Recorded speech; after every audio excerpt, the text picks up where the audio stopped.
Good morning everyone. My name is Aarti from KMG PG College. I am MSc 4th semester student. तो guys आज हम लोग discuss करेंगे about molecular anatomy of eukaryotic chromosomes and it's implication in modern genetic disorders. Molecular anatomy और eukaryotic chromosomes और इसके genetic disorder में implications क्या होते हैं इसके बारे में जानेंगे। यूकैरियोटिक क्रोमोसोम्स एक हाईली ऑर्गेनाइज्ड स्ट्रक्चर होता है जो डीएनए और प्रोटीन्स मेनली हिस्टोन्स और से मिलके बना होता है। ये जेनेटिक मटेरियल को कॉम्पैक्ट और फंक्शनल फॉर्म में अरेंज करता है। इनका मॉलिक्यूलर स्ट्रक्चर समझना आज के मॉडर्न जेनेटिक डिसऑर्डर को समझने के लिए बहुत ज़रूरी है। पहले हम जानेंगे कि एक्चुअली में ये कैसे बनते हैं। मॉलिक्यूलर स्ट्रक्चर क्या होता है यूकैरियोटिक क्रोमोसोम्स का। फर्स्टली हम इसमें बात करेंगे डीएनए और न्यूक्लियोसोम के ऑर्गेनाइजेशन की। तो यूकैरियोटिक डीएनए लीनियर होता है और हिस्टोन्स प्रोटीन्स के अराउंड वो टाइटली रैप्ड होकर न्यूक्लियोसोम बनाता है जो क्रोमेटिन का क्या होता है बेसिक यूनिट। हर न्यूक्लियोसोम 147 बेस पेयर्स डीएनए और एक हिस्टोन ऑक्टामेर बनाता है जिसमें हमारा H2A, H2B, H3, H4 इन सब से ये मिलकर बना होता है। न्यूक्लियोसोम एक दूसरे से लिंकर डीएनए के द्वारा जुड़े होते हैं जो H1 हिस्टोन को द्वारा स्टेबलाइज किए जाते हैं। अब बात करेंगे क्रोमेटिन स्ट्रक्चर और उसके कॉम्पैक्ट की, कैसे वो कॉम्पैक्शन करता है या कंडेंस्ड होता है। यूक्रोमेटिन होता है, हेट्रोक्रोमेटिन होते हैं और एपिजेनेटिक मॉडिफिकेशन होता है। यूक्रोमेटिन लूजली पैक्ड होते हैं और एक्टिव रहते हैं जिससे जीन एक्सप्रेशन होता है। और हेट्रोक्रोमेटिन इसके जस्ट अपोजिट होते हैं, वो डेंसली पैक्ड होते हैं और ट्रांसक्रिप्शनली इनएक्टिव रहते हैं जो जीन साइलेंसिंग और क्रोमोसोमल स्टेबिलिटी मेंटेन करता है। एपिजेनेटिक मॉडिफिकेशन में क्या होता है, क्रोमेटिन स्ट्रक्चर को डायनामिक बनाता है। High order chromosome organisation, chromosome territories, हर क्रोमोसोम न्यूक्लियस के अंदर एक अलग अलग जगह ऑक्यूपाई करता है जो जीन इंटरेक्शन को इफेक्ट करता है।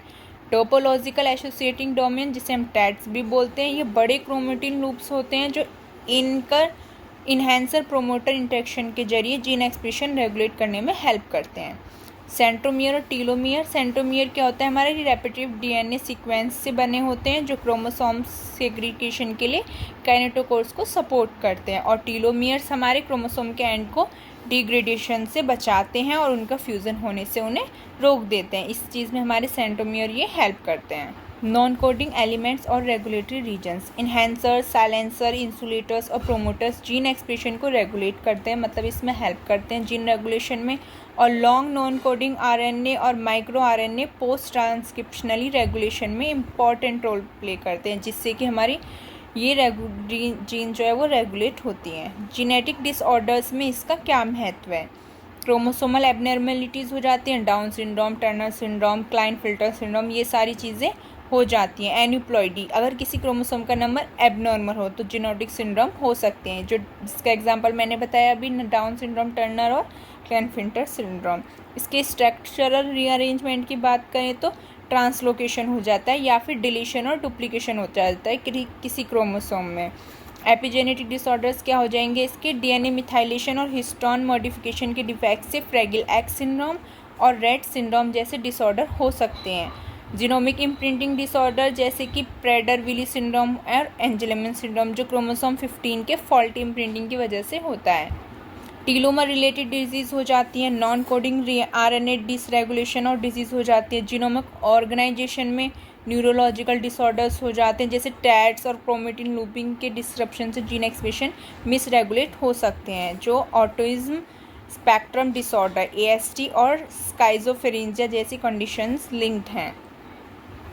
फाइनली ये बात है कि यूकैरियोटिक क्रोमोसोम्स का मॉलिक्यूलर स्ट्रक्चर जेनेटिक स्टेबिलिटी और जीन एक्सप्रेशन को रेगुलेट करने में बहुत इंपॉर्टेंट रोल प्ले करता है। अगर क्रोमोसोम आर्किटेक्चर, एपिजेनेटिक मॉडिफिकेशन या non coding RNA functions disturb हो जाएं तो मल्टीपल जेनेटिक डिसऑर्डर हो सकते हैं।